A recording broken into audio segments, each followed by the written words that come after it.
say hello. It's Friday, isn't it? Woo.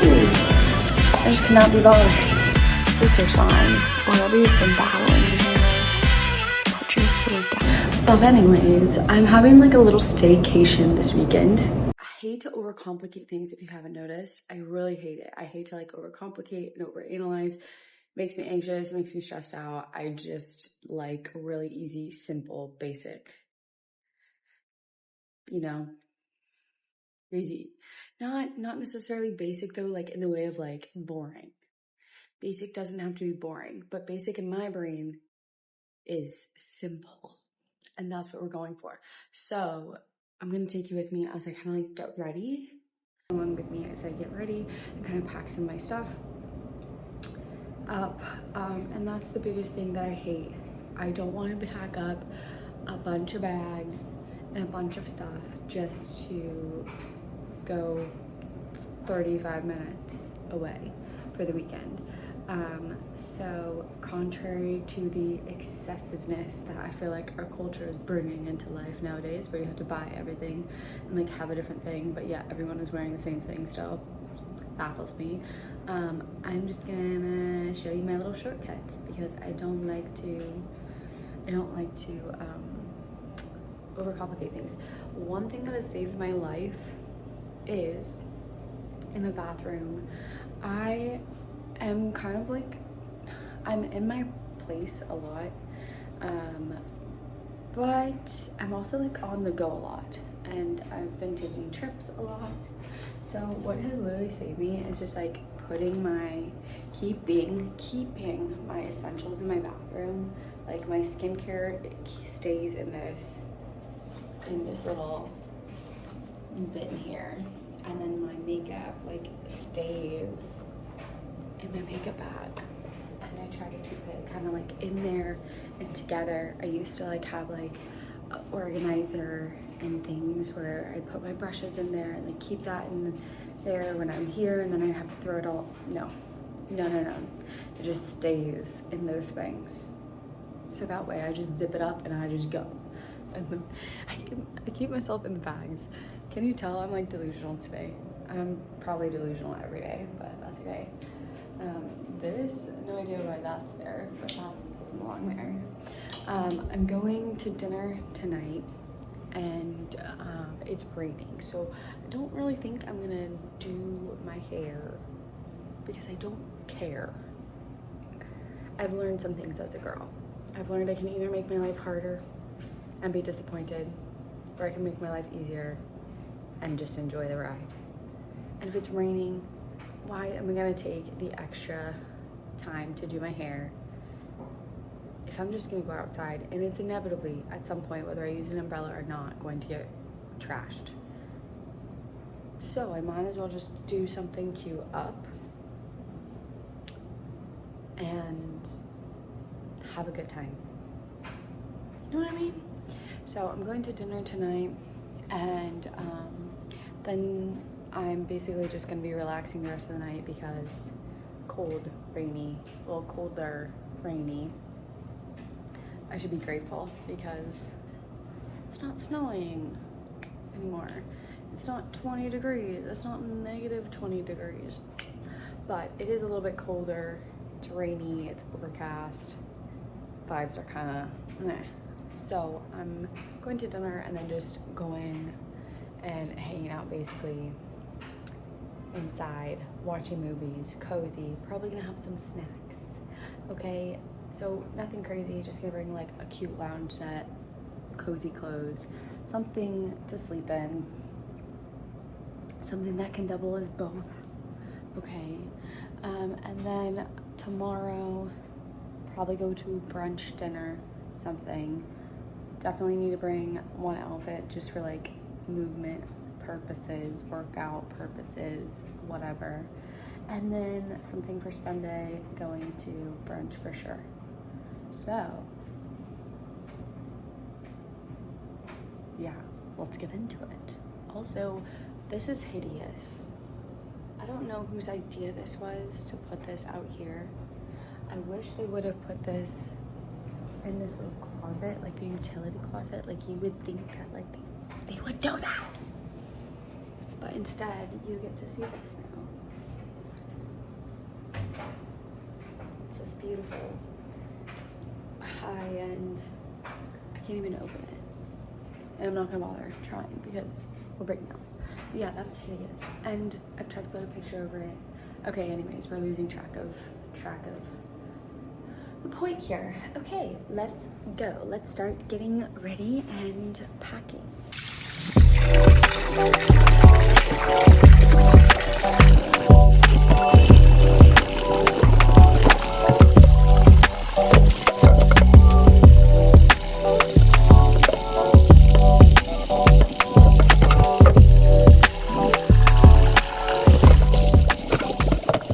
Okay, so basically we're bringing these universal shoes that will just go with everything, and they're flats and they're pointed toe, so they kind of look like a heel when you wear them with jeans. And then I'm just bringing one pair of jeans. Gross? I don't know. Sue me? I don't know. But I don't need to be extra. I don't need to bring like 15 pairs of pants. It's gonna be raining all weekend. I don't really care. We care. Like, we want to look chic, we want to look cute, we want to look good. But that doesn't mean I have to pack 15 pairs of pants, okay? So, these good old shoes. The jeans, which I'll show you my outfit because I'm gonna get ready in it. And then I'm gonna bring this amazing, I got this from H&M. Okay, I went in there on a whim a couple years ago and got this. Okay, this leather jacket. I didn't expect it to be very good quality. Don't know why. But everyone thinks it's real leather. Everyone it says is like, oh my gosh, where'd you find this jacket that's real leather? Oh, I found them all, they're pleather. And I'm like, I don't know if it's real leather, but it looks like it apparently. I've had it for like 2 or 3 years now, and it still looks great. And this is like my staple piece. Okay, so a good old leather jacket. Rule of thumb when styling outfits, I've learned, is get a jacket that matches the color of your shoes. Okay, point blank period. You can put anything you want in between, but that right there is literally the key. So leather jacket, black little crocodile shoes, and then I'm gonna be wearing the top, the cute top that I'm gonna be wearing tonight for dinner, which you'll see later. And then I'm just bringing literally this little thing to put under it with the same jeans, with the same shoes, outfit number 2 for one of the days, tomorrow or Sunday. And then this Rockin' Republic like tunic sweater type thing. It's really cool. Okay. If you don't know who Rockin' Republic is, they've kind of died a little bit, but when I was in school, they used to be like a really cool brand. At least I liked them. I actually thrifted this and was like, this is so cute. And it's like, you can tell it's really good quality. And it's just like flexible. Like, I could stick a skirt underneath it and it would be like a cute little, like, more like of a dress type style. It's longer. I'm trying to show you. I can tuck it into the jeans and it will be more of like a sweater. You can like belt it, all sorts of things. So I'm just bringing this and sticking that under this with the jeans and the shoes. So easy peasy. There's my 3 nice outfits for the weekend. I'm also going to be bringing these. Okay. I feel like I heard people talk about these a while ago. If you're on Pinterest, I feel like you see them on Pinterest, but I got this, no shame in my game. I got this and this together, brand new, for like $11 on eBay. It was like still wrapped in the packages. They were literally brand new. And I think if you go to their site, the cards are like 20, 30 bucks. I don't really know. But in my brain, I am a firm believer in manifestation. And if I don't feel like I want to pay that for cards, like I don't think the value of cards is $30, then I will be like, how much would I pay for this? And then usually somehow, some way, it comes to me for that amount. So yeah, just because something is expensive doesn't mean that you can't have it or have to have it for that price. I said what I said. But yeah, I'm going to be bringing these because I'm obsessed with them. I really love connecting like on a deeper level with the people in my life.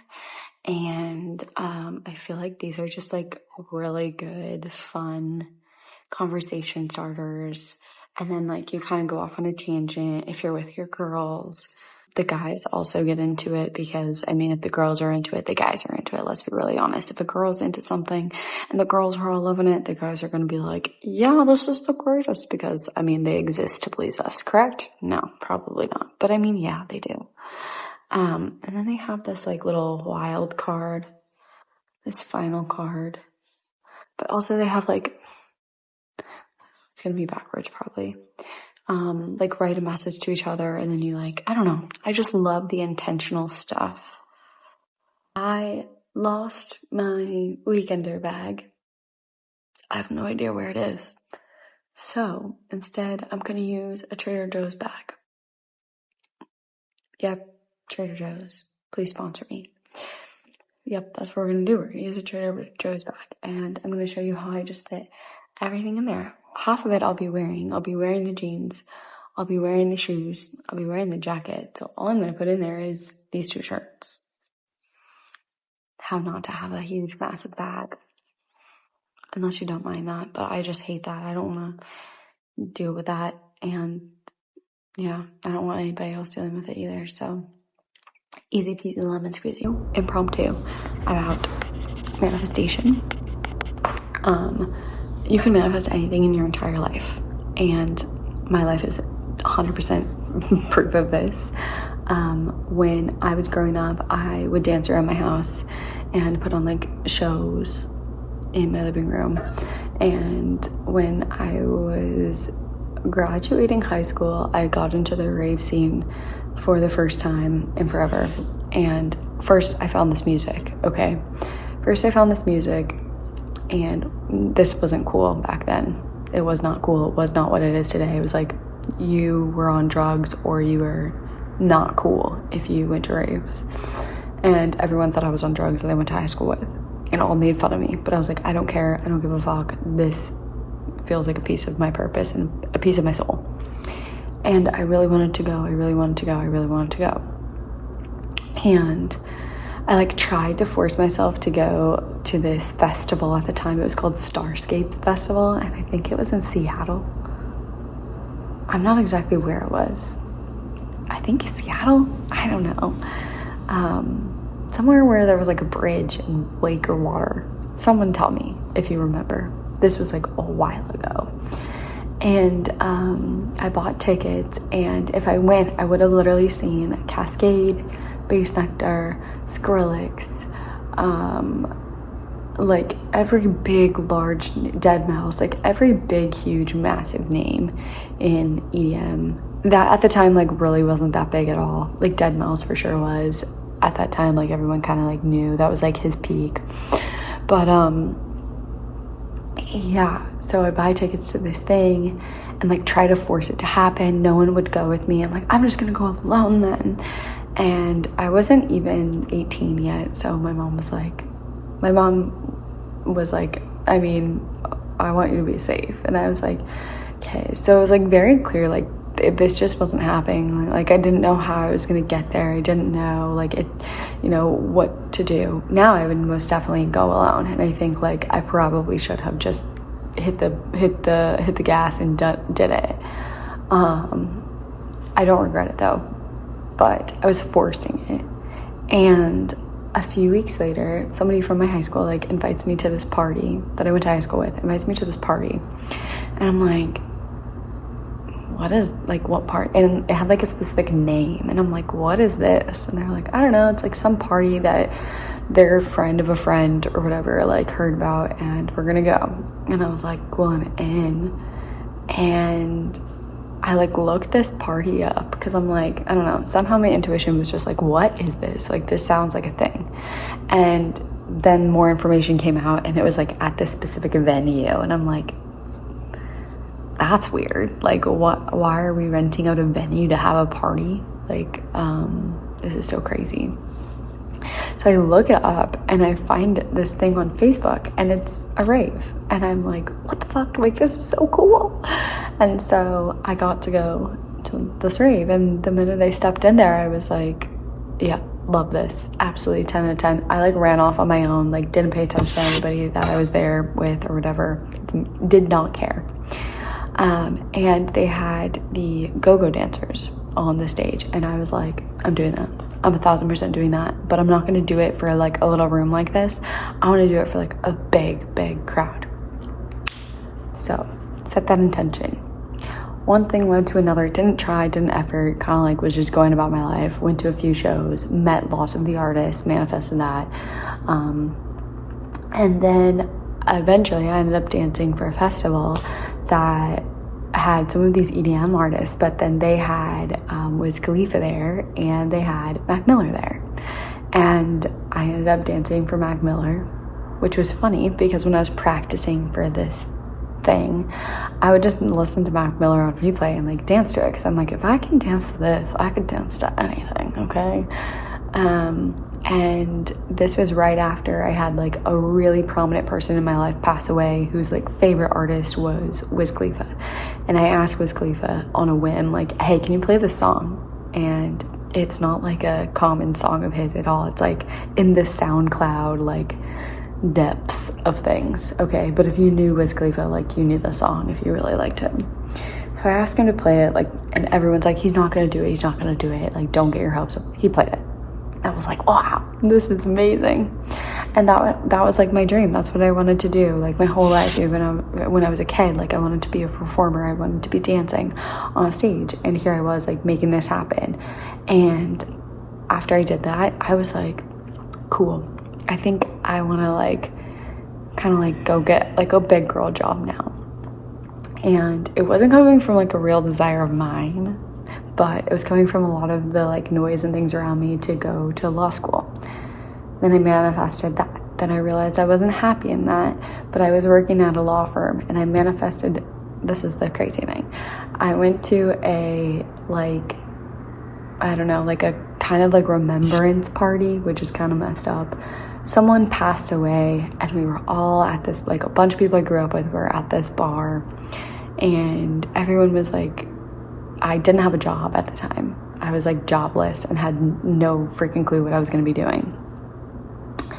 And people were like, yeah, like, what are you doing now? Like, you know, what are you up to? And I was just like, oh, like, I work at a law firm and I'm going to law school. And they're like, what, really? Like, what law firm? And I picked the law firm that I wanted to be working at, okay? None of this was actually, like, real at the time. Like, none of it had happened yet. And I hadn't even applied to this place, okay? I was still just kind of, like, there. And I just, like, yeah, transitional period.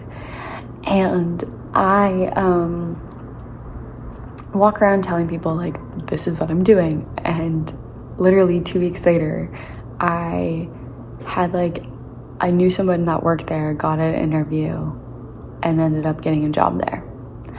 And then when I was there, I was like, this absolutely sucks, and I don't want to do this. And so then I was like, okay, what do I want to do? And I was like, I want to start my own business.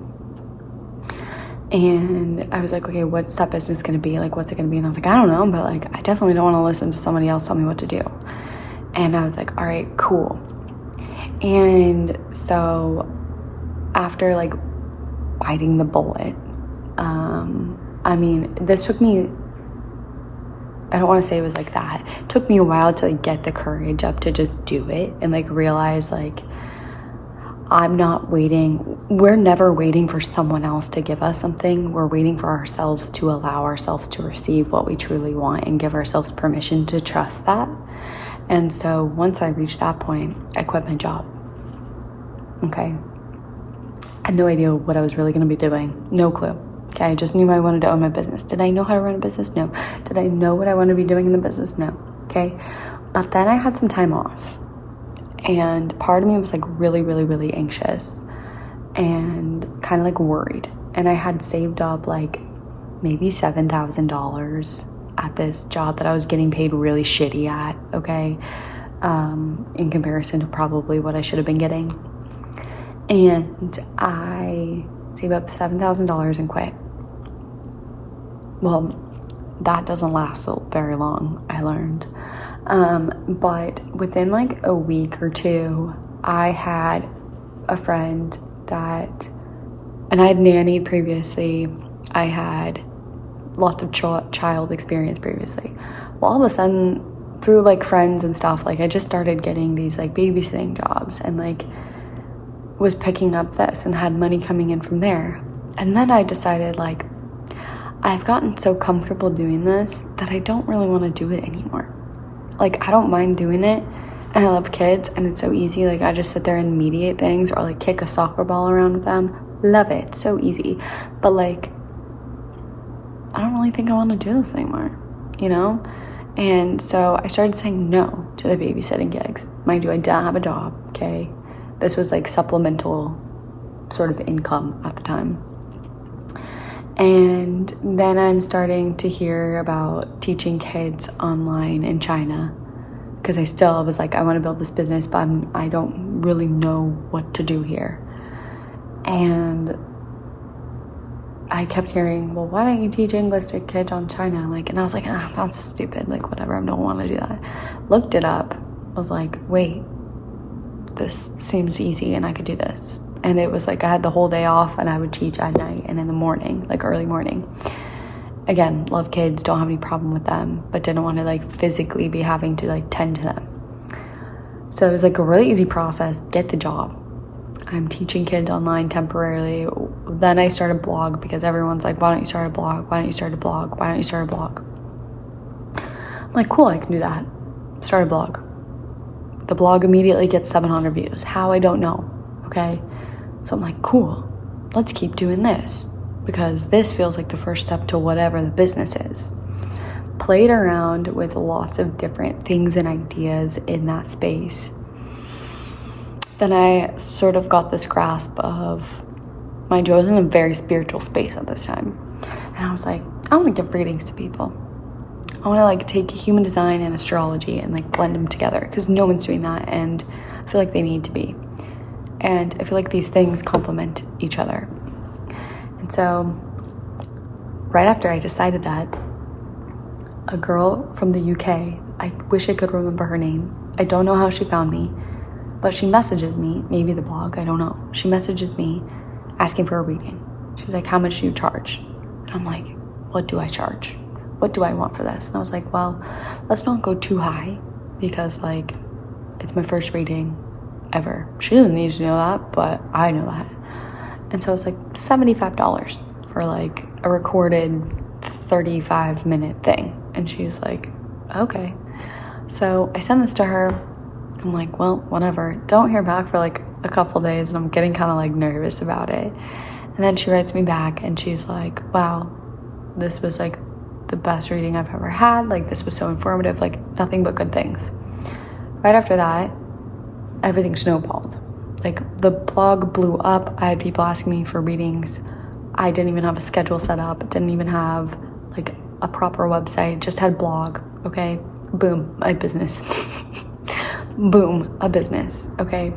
Midway through the business, as I'm doing readings for people, I'm realizing that like the people that I'm attracting and like the type of work I'm doing is requiring me to be like too much up here and like not actually in my human self. And I want to be in my human self. And I just really want to get paid to just be me. And I have someone I do a reading for ask if I do mentorships. And I'm like, sure. And like this person was in a pretty like extreme place. I mean, they were like stage 4 breast cancer. Their home situation was really messed up. And bless her, because she has passed. So I'm forever grateful for her. for kind of creating that momentum for me. But I'm working with her, and in the kindest way possible, this person was like a worst case scenario as far as like a mentorship and somebody I'd be working with. And I, again, charged her kind of on the lower end because I'm like, I don't feel comfortable charging 1,000% what I would really charge if I was doing this, because for me, I'm getting paid and I'm just practicing and seeing if I like it.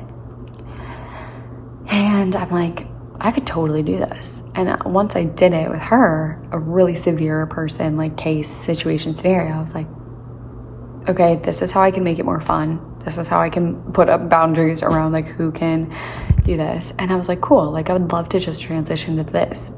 That my business just transitioned to that. Then I started saying, probably about 3-4 years into it, by the way, it was very successful and I feel really grateful for it. But I was like, this is not doing it for me anymore. This is just not doing it for me anymore. And as I continued to say that, the business started to slow down, like very gradually, but it started to slow down. And eventually I finished like the last 2 clients I had. And during this process of things slowing down, I needed to move really quickly, and I wrote down everything that I wanted in a space. And I was very specific about it, and I said I wanted 3 rounded windows. Like I was like writing in a coffee shop, literally right in this area, and was like, for some reason I just see myself down here in a loft writing a book. That part I don't know about anymore, but that's okay. And so I'm in this situation and kind of like in limbo. And the minute I just kind of decided like this is done and this is happening, it happened. And like I didn't search for the apartment. I wasn't anxiously like looking or anything. I got invited to like a paint and sip party here. And I remember walking in the building and immediately being like, I kind of think this is where I'm supposed to live. And then I saw their apartment and was like, wait, this is kind of like what I've wrote down. So I get on there and I see apartments, and I'm like, it just kept coming up and coming to me. So I just apply for like any apartment. And mind you, I really wanted to be on probably the top floor, the 8th floor. But I have a dog and I was like kind of worried about it because we've never lived in a loft or apartment before. So I was like, why don't I just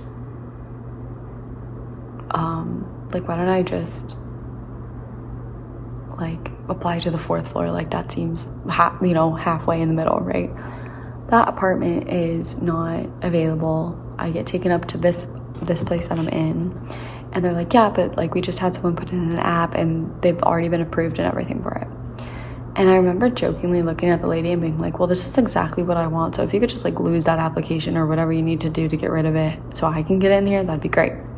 And she left back, and I like kind of left, no expectation. She calls me 2 hours later and tells me the apartment's mine. Mind you, at the time, I had a savings account, a hefty savings account that I had filled up through my success in my work. But my career in my business was steadily kind of declining. And I was like, this seems kind of nuts to go ahead and get the apartment when I'm in this place, but whatever, it'll all work out. And I had nothing. Like I had nothing. I had my bedroom furniture and that is it. Okay, like I had no couch, no TV, no nothing. Okay, I moved in here with nothing. And I was like, I really need some stuff. Then they had like this massive sale on Amazon, and I got like a huge massive TV, like so many things, dishes, plates, etc. I think it was like max $300, I think it was like $500 max for everything I got. And normally like a TV that I have would be at least that. So I was like, this is crazy.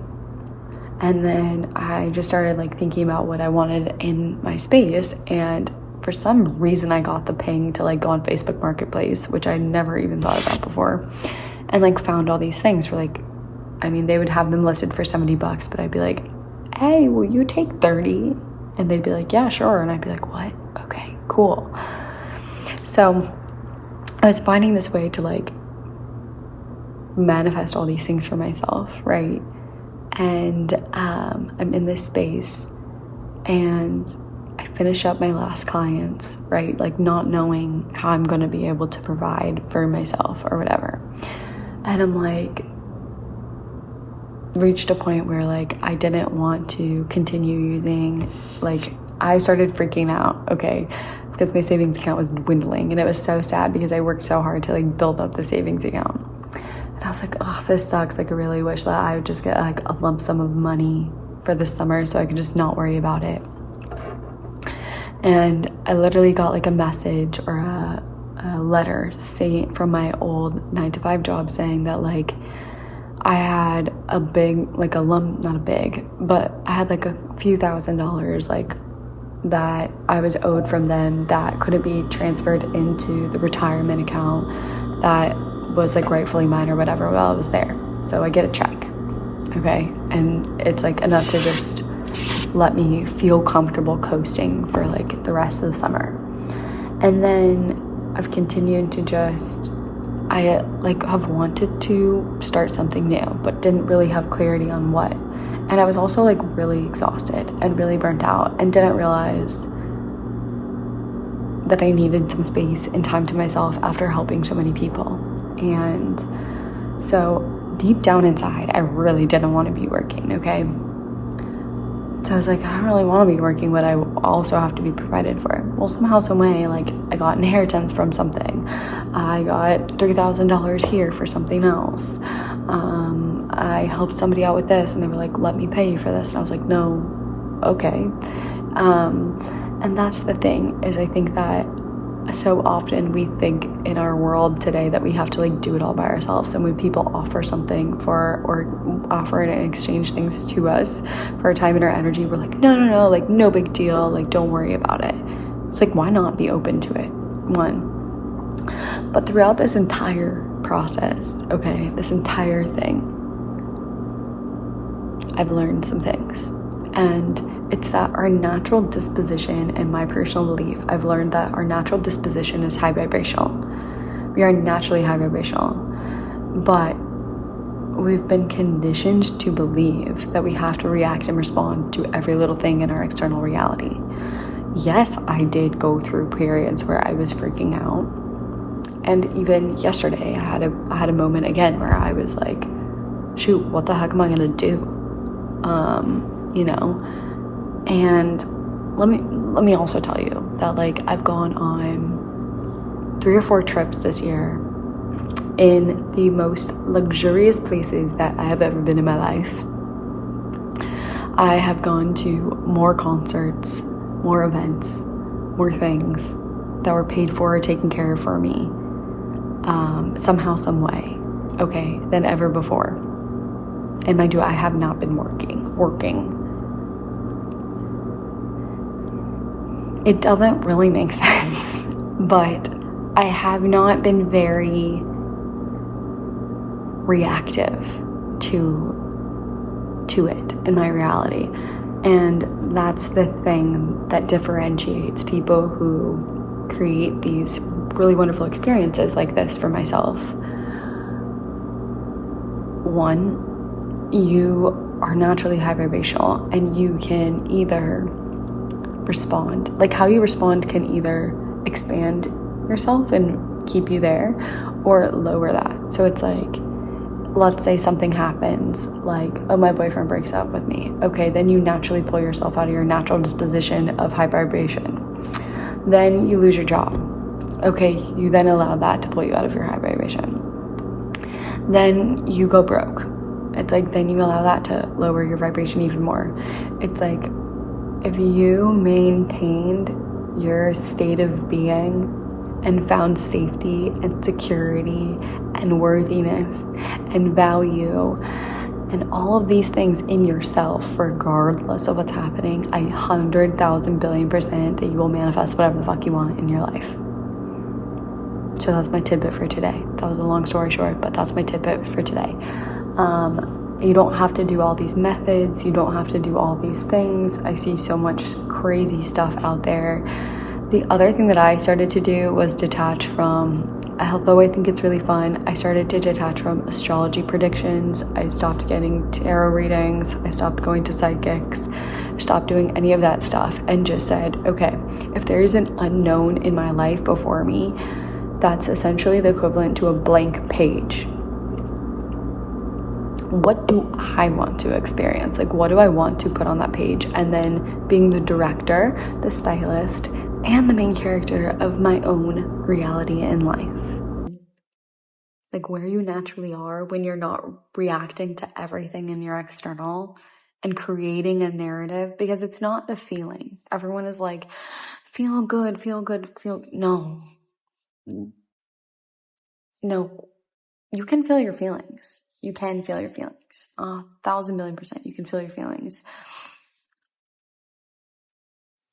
But what that necessarily means is when you are feeling those feelings, a lot of the times we feel this need to create a story in our head to validate the way that we are feeling. But really all we need to do is give ourselves permission to feel and like release the emotions, because that's actually releasing resistance.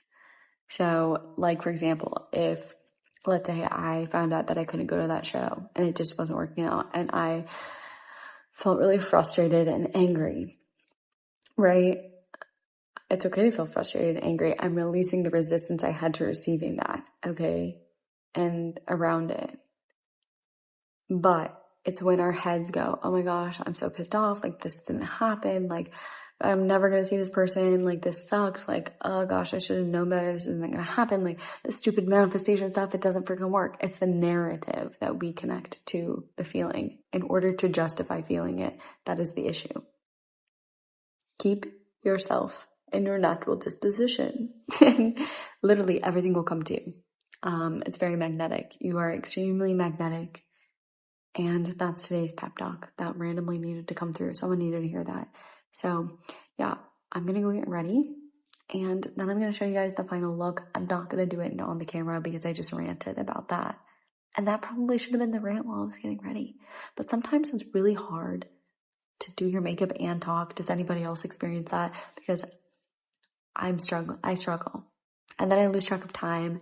And then I have somebody showing up at my door ready to come pick me up to take me on my way. And I'm like, I'm not ready. So today we're trying to be ready, which means I gotta go. But I'll show you the outfit before we go. And we'll pack all of this stuff up together. Okay, love you. Okay, what do we think? I think this might be right though. Like, this is kind of weird.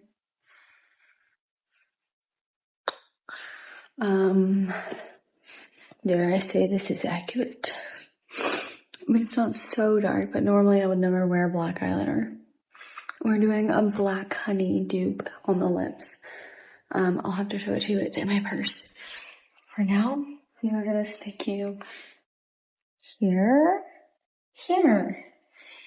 This is the first fit. These jeans are a little like cut short. Gonna do it like this.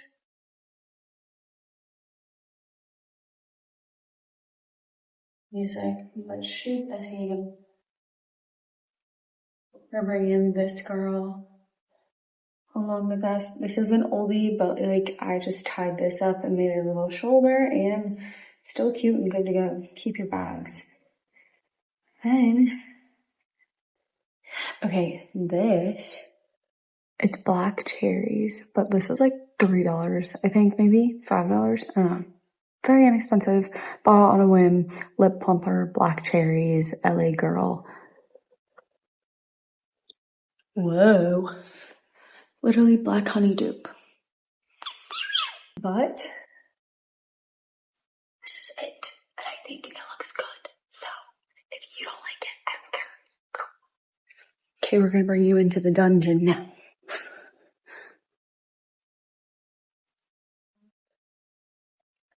Said Trader Joe's bag. This is called We Need to Hurry Up because our ride is coming.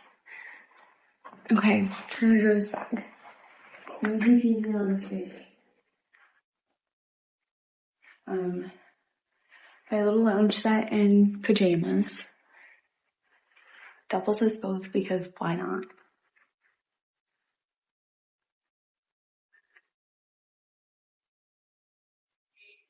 Okay, this is working.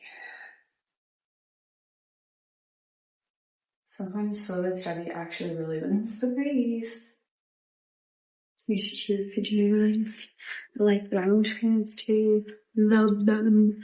Found them randomly at like TJ Maxx.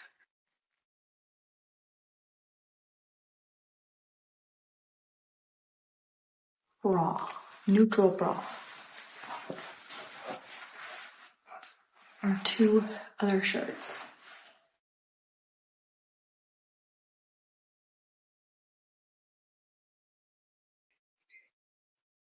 Tennis shoes. Fresh out of the dryer. Another little lounge / like work outfit top. Brown bottoms. We have a theme going, black. I guess I'm really living up to my astrology here. A little jacket.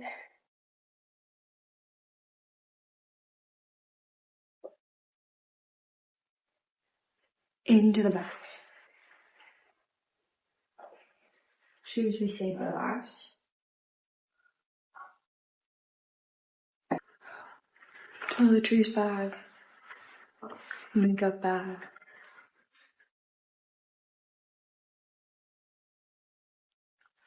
Face wash, toothbrush. We're gonna stick in this little pouch right in here.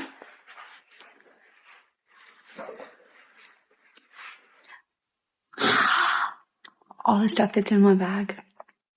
Can tote it around anywhere, swing it around and knock someone out. Karma, on the other hand, has a whole plethora of things to pack. Bring that blankie, pour that blankie. You're going bye-bye. Yes, you're going bye-bye.